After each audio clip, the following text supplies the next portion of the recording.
Namaste and welcome to this edition of The Right Stand. I'm Anand Narsimhan. Ladies and gentlemen, we've been telling you time and again that there is a desperation on the enemy side, a desperation to somehow tear the social fabric, because there is a Herculean effort that is being mounted internally within our country to ensure that our country is united and the divisive forces are thwarted some way or the other. Even if it is a big face loss, a loss of political capital, because acts passed by a majority of parliament, if they have to be repealed, there is a larger consideration.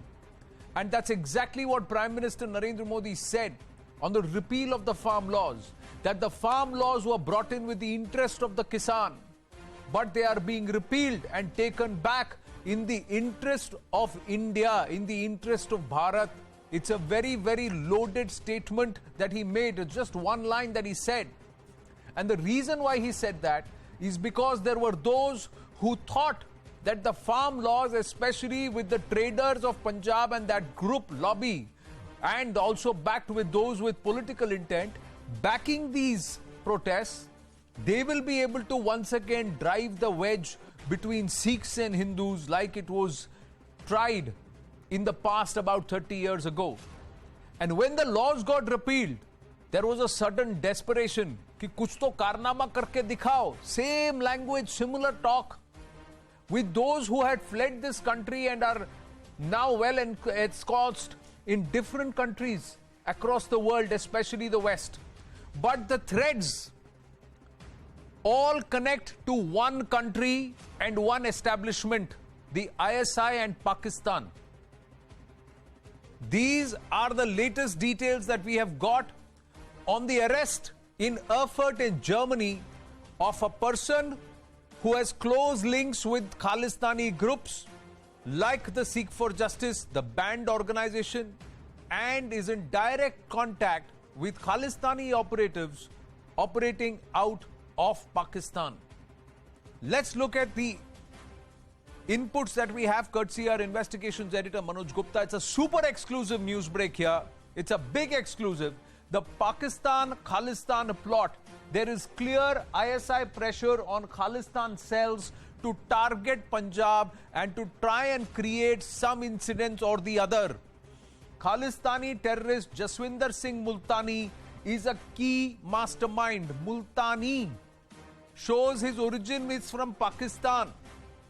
Multani runs an arms smuggling operation with Pakistani operatives. Multani is involved in smuggling explosives into Punjab. Multani is associated with the banned outfit Sikh for Justice. And Multani is involved in the plan to target farmer leader B.S. Rajewal. This is the big input. Multani sent funds to arrange local weapons to target Kisan leaders. And Multani is currently in the custody of the German police. Chats of the Khalistani Jaswinder Singh Multani, we have accessed these chats. These are audio transcripts that we have accessed, and the conversation very clearly shows code words being used. And let's try and look at the conversation. The intent is to not just create a law and order situation, but to deliberately target certain Kisan leaders to further foment and sow the seeds of hatred between communities and misinformation. The diabolical plot, ladies and gentlemen. Pressure being mounted by Chaudhurys is the code word. Chaudhary is the code word for ISI. ये चौधरी हमारे sir पे बैठे हैं. The kind of conversation which is being said is कि कुछ तो करना पड़ेगा. Then the Chaudhurys want us to carry out attacks. And Chaudhurys have assured us of all the support. Then they say smuggled arms at our disposal if operation is successful. So if you do one operation, then we get access to all the other illegal arms that have been dropped in for us to go ahead. So there is also this currying of favor and who gets the pride of place with the anti-establishment, with those who want to bleed India with 1,000 cuts and tear our social fabric. This is what is happening. A new Chaudhary, ISI official sent 2 anars. Anars are grenades. Grenades near Amritsar. So there have been grenades which have been dropped near Amritsar. New Chaudhary will send clips to confirm the delivery and retain the pin after throwing the anar. Retain the pin so that, because you got to pull out the pin to lob the grenade, so this pin don't drop it somewhere because your fingerprint should not be caught. This is the kind of instruction and conversation that is being had. कि Chaudhary sir पे बैठे हैं, वहां से असला भेजा है, बारूद भेजा है, ये पूरी खेप हमको मिलेगी अगर ये कारनामा करके दिखाया, और इस अनार को फोड़ने से पहले पिन निकाल के जेब में डाल लेना, इधर उधर मत फेंक देना, नहीं तो फिंगरप्रिंट पकड़ा जाएगा. This is the detailing. This is what is being this is the conversation. New Chaudhary worked with Khalistani veterans. So there are the old guard and now the new faces. So it's passing off of the baton, and there's a person, the person who's come there as the new Chaudhary is the one who has worked with the old guard, now wants to work with the new ones. Received consignment of RDX from Chaudharys. We need to show the Chaudharys results. We can't be Dilawar Babbar, Byan Singh's assassin, but we can be number 2. These are confirmed tape transcripts that we have accessed here at CNN News 18, courtesy our investigations editor Manoj Gupta. Ladies and gentlemen, this plot is diabolical, and they are not sitting within India. They are ensconced, well entrenched across the world in political seats of power, in areas of influence, and they are operating with the world as their stage and India as the theatre of action. That is their plan. Let's go across to our guests as we put out these details. Dr. Gautam Sen, he's taught international political economy at the London School of Economics and Political Science for over 2 decades, but he's also contributed a very, very interesting article and a perspective which says that how these people are operating from abroad, very well entrenched in some of the nations from which have become the hotbed or perhaps the pool where they all have collected after they fled from India or got out of India. I also have Pandit Satish K. Sharma, who's been highlighting this cause with certain MPs who have very clearly exposed themselves. They are members of organizations which have under their charter a commitment to fight for a separate Sikh entity and a separate Sikh nation that will be carved out of our country. And we also have with us this evening Sushant Sareen, Senior Fellow ORF, and Major General Dhruv C. Katoch, Director, India Foundation. General Katoch, I'd like to begin with you this evening because this is a huge security threat. And does this put into perspective the fact that the government repealed the farm laws after standing steadfast for nearly a year, more than a year, close to 18 months? The Prime Minister comes and says, I'm doing it in the interest of the nation because this was a hyperactive group which was hell-bent on doing something wrong in Punjab. Thank you, Anand. Anand, let me put it to you this way. As the Kashmir problem was getting resolved and as normalcy was setting in, desperation kept increasing within the ISI ranks in Pakistan.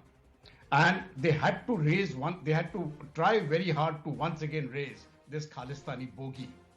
Now, if you have noticed that for the last 3 years, every time when we come towards Republic Day parade, you will have huge problems being created or perceived to be created in India. And I was actually expecting another one in this 26th January, but I think the Prime Minister by one stroke, has actually annulled that. Now, the plot was very, very straight, that you divide India based on farmers, and farmers is a very emotive issue. Now, I come from Himachal Pradesh and we are also farmers. I have many relatives in Punjab who are also farmers, and from amongst the groups which I interacted with, everybody was in favor of the farm laws. So obviously, well, there would have been differences of opinion. There would be others who wanted it or didn't want it. That is acceptable. But the point was that there was a very large section of farmers who wanted these farm laws because it benefits us. Now, but once you made it into such an emotive issue and you really tied down the hands of the government, it was becoming a security threat. And this security threat especially would have become very, the colors you would have seen as we started going closer to 26 January. They choose the dates very carefully. And 26 January, as you saw last year on Republic Day, they wanted to explode. Now the fuse which they wanted, unfortunately for them, has actually been removed. The firing pin, the grenade firing pin, well, they have not been able to remove it this time. And it is difficult for them now to really get up another issue in a span of less than 3 weeks or 4 weeks. It is going to be difficult for them. So they are in a process of desperation. And this desperation is also within the Pak polity, because India is one country, they always use, if they want to unite Pakistan, then they want an enemy. And very conveniently, India comes in. But now India is not interested in Pakistan. We are ignoring them. They don't matter to us. And because we are ignoring them, now they don't know how to operate. So I think this is a very deep-rooted plot. We have to get down to the depth of it. And as you very correctly said, the actual places by which the brains are located is in Canada and in the United Kingdom. There are in other parts of Europe also, but these are the two main countries. And they have got the safety of those governments there, because all those governments, they function as per their own democratic institutions. And as they are not directly affected, they're not too much concerned about what happens in India. So I think this is a diabolical plot, and I'm glad it has been arrested. But the danger is no means over. I think the plot has just started unraveling. And see how they are waiting to pounce upon it like vultures. General Katocha said, bring in Pandit Satish Sharma. This is what will happen. There will be a blast, and they will immediately say, if there is a Sikh person who's died, they will say Hindu ne karaya, Hindu terrorists ne kiya. If there is an act which happens in a Gurdwara, then it will be blamed on the Hindus. If it happens elsewhere, then it will be blamed on the Sikhs, and then you drive the wedge within society, and then you push, because either ways, this is a heads I win, tails you lose kind of a situation, Panditji. Ramji, Jai Shri Ram and Sat Sri Akal. Yes, it's a tragic set of revelations that have been disclosed by yourselves today. I have to agree with the previous speaker that there are definitely institutional bodies and organizations in the United Kingdom who are still playing what they call the great game. And it's a tragedy that even after 70 years, the Punjabi community has not really managed to develop an immune system to being groomed. We have been groomed so many times, especially the Sikh community, and our youngsters in the Punjabi community are still being very, very effectively groomed.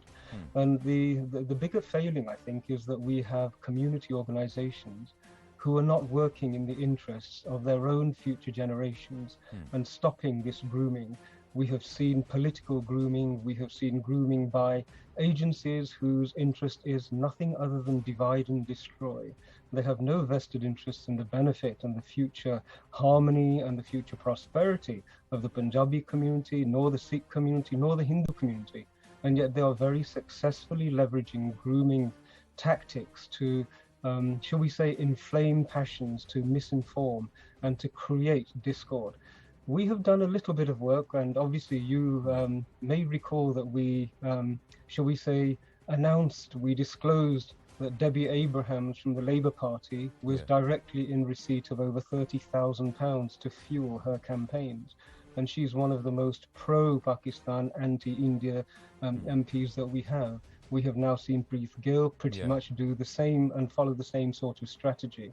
So there is engagement being attempted at the highest levels of the Labour Party, but there is a lot of work to be done. And I certainly do want to appeal to all of the elders of the Sikh community and the Hindu community in the United Kingdom to step back a little bit, to reassess who is grooming their youngsters, and really to try and become more active in disengaging and preventing this grooming from continuing. But then how does this work, Gautam Sanjay? Because you've written about it, how nations have now become a pot, a collection pot where they will all congregate, and it's translating from one generation to the other generation. So the current lot of the Khalistanis may be one generation removed from the original group, but they are far more rooted in their belief, and they're using far many more diabolical means to get into the political system and to lobby for it and to try and create policies that will help you divide another country or break another country. That's quite sinister. There is significant estrangement amongst the wider Sikh communities of the United Kingdom and Canada and elsewhere outside India. It is helped along by significant infusions of cash from Pakistan, now increasingly from China too. And a lot of effort is put in, because this is one area, as General Katoch correctly pointed out, where the Indian government does not have decisive influence, and the governments of the UK and Canada, irrespective of political party, do not have a real interest in curbing any of this activity, particularly given the impact of vote bank politics of these two communities of Pakistani origin and Khalistani sympathizers. It seems to me that the situation, as again General Katosh correctly pointed out, is still very serious, and I would suggest that Ludhiana bomb blast was a diversion. They want to create something much, much bigger to provoke civil war in the Punjab. It seems to me that they want a 1984 for Prime Minister Narendra Modi. They want to provoke a reaction, perhaps by murdering, assassinating a very important national leader in Delhi. Everything else is subsidiary. The big attempt on 26th of January failed, and the rest is simply diversion. Many of the people over here, the Khalistani leadership, are openly saying the golden opportunity will arise, not just for us, but for Pakistan and Kashmir, should India suffer an initial setback in the border conflict with China. This has been thwarted because of the robust reaction of India and the preparedness, military and diplomatic. But the issue is not yet over. The convenience of the populations here for Pakistan is A, they are channels for sending cash into India, and B, they can come and go from Pakistan without anybody finding out because they don't stamp the passport. True. So these are the two reasons why the populations over here are fed so much cash, and I think now there is significant coordination between the government in China, in Rawalpindi, and cells all over the country here, because many of them have become very smart. They don't wish to be banned, so they stay just below the radar. But many of the innocuous organizations of these communities are also committed Khalistanis. And what they see is an opportunity to attack India now. The generalized fear, which originates both in Beijing and Rawalpindi, that another 5-8 years of Narendra Modi and his policies, that India will become a much harder nut to crack.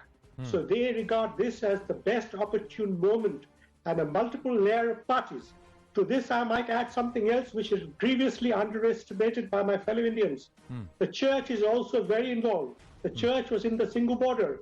The church regards Punjab as a very good target for religious conversion. And they have always been working with Pakistani elements in the UK and the United States and Canada. And they continue to do so because they regard this as their moment as well. So there are so many aspects, and this is clearly social re-engineering which is happening, Sushantji.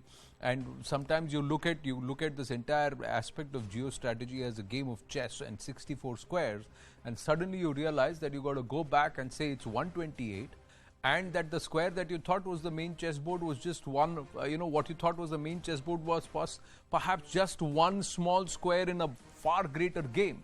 You realize that how they are over decades using drugs, trying to make and render or incapacitate what was the catchment area for us as soldiers, the fighting force. So if you look at it, Kashmir, on Nepal, Gorkha region, northeast, the Ahoms, the Marathas, the Punjabis, the Sikh, the Dogra, Jammu, and then Kerala, the Nair force, all of them. So you are wiping out the fighting force and also trying to subdue the instinct for the country and to stand up for the motherland, and that is using drugs.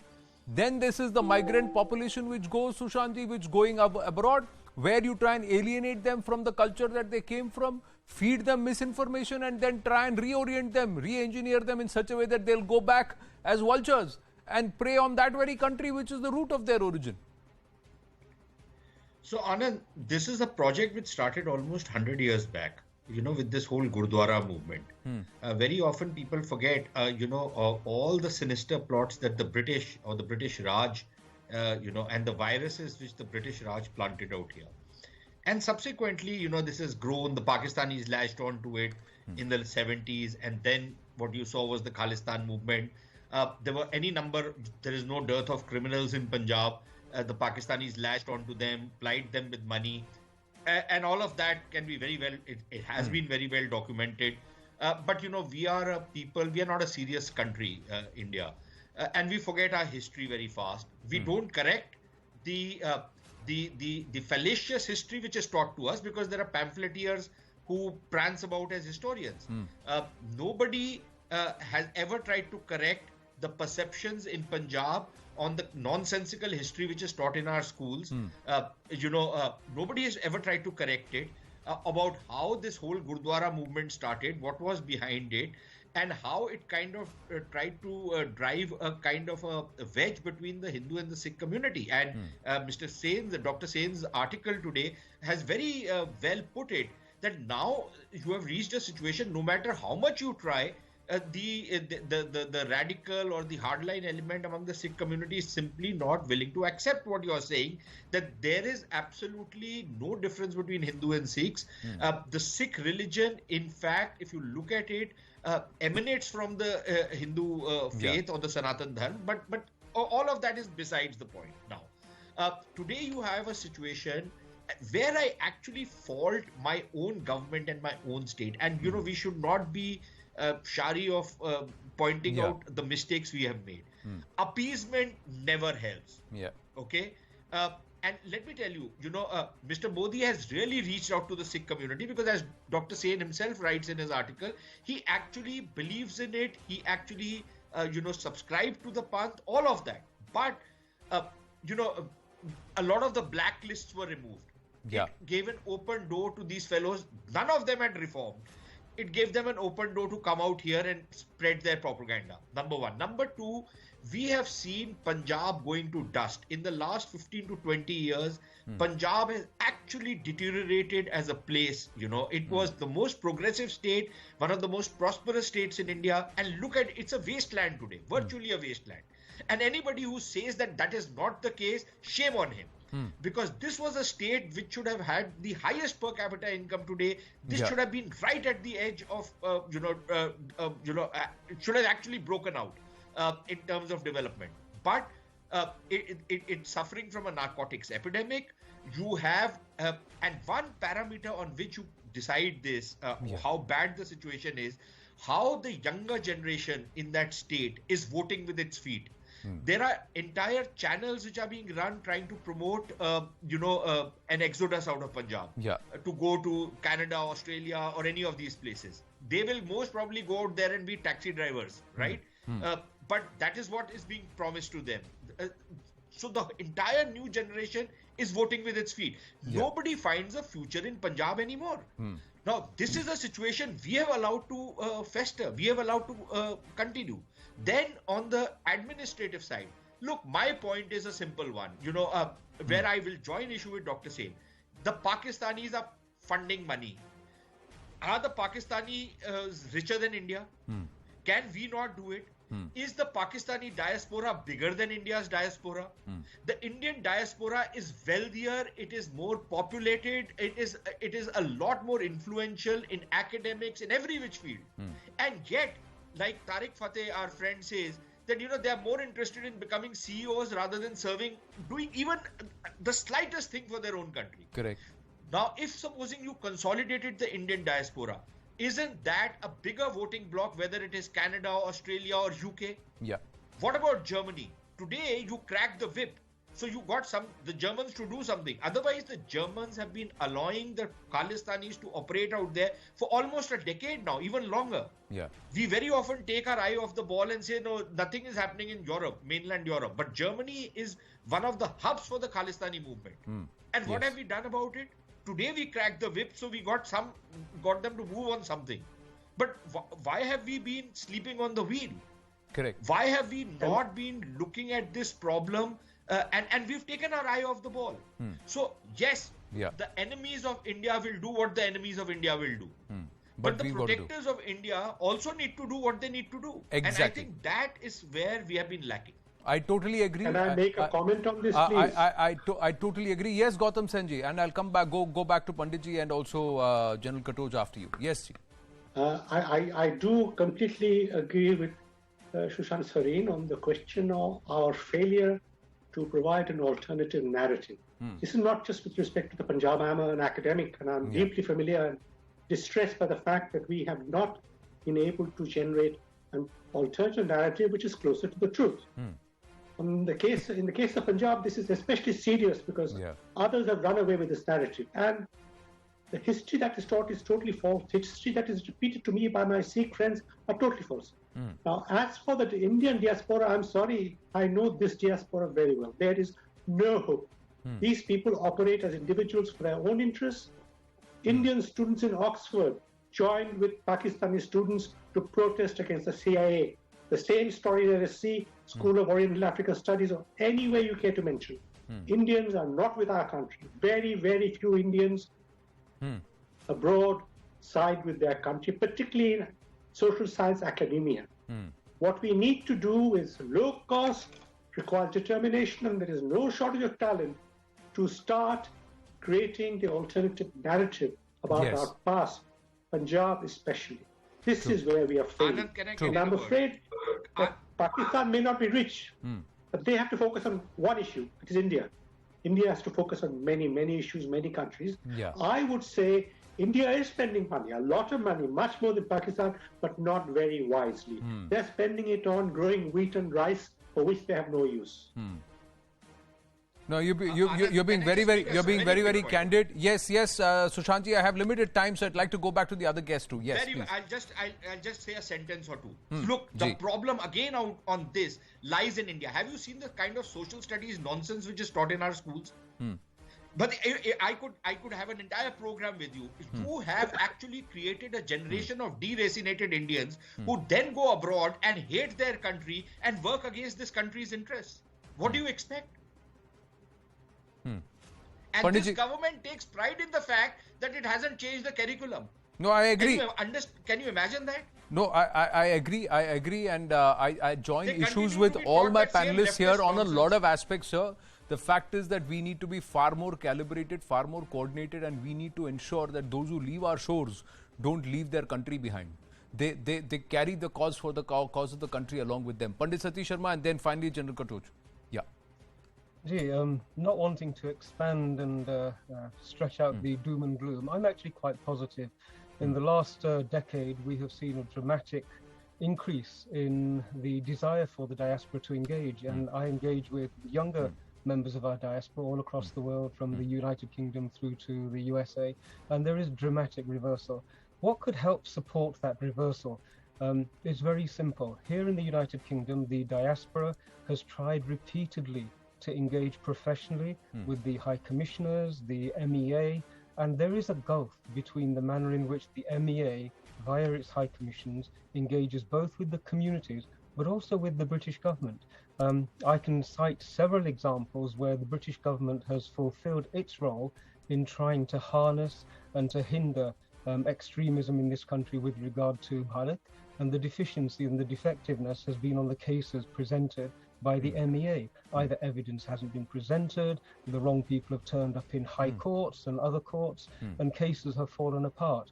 One thing that could be remedied immediately is the bridge between the Indian government by its MEA, the High Commission, and the representatives and people who are working for Bharat, but also for British interests here in the United Kingdom. That is something concrete that can be done. And I'm shouting out to the government that they should really explore this. We have explored it with multiple High Commissioners to no success so far. No, very rightly said, Panditji, and I think this is time and again this is coming, not just in the United Kingdom but across countries, where the coordination between those who are working for the cause of the country, those who are responsible for pushing the cause for the country, and those who are there in official positions, they are all disconnected with each other.